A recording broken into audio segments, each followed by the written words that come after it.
Okay, for the next section, one of the problems with asymmetric encryption is the payload has to be very small. So RSA and ECC both only work with very small payloads, and that's okay because in the real world, when we use asymmetric encryption, we're using it with symmetric encryption. Symmetric is doing the heavy lifting. Asymmetric is just the passphrase being exchanged, right? So which are very small payloads.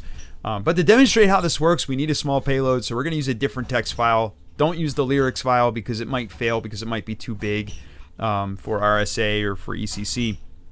So I'm just going to use the vi command and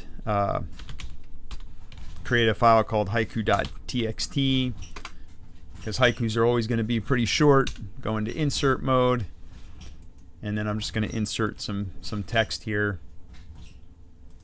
So I just told ChatGPT to write me a simple haiku, which it did, right? You can do the same thing. I don't expect you to write a haiku. This isn't an English class. But I wrote it. Now I can look at the output of it, right? So now I know I've got a very small file. I know what it is, know what it should look like, right? So now I can move on and use asymmetric encryption.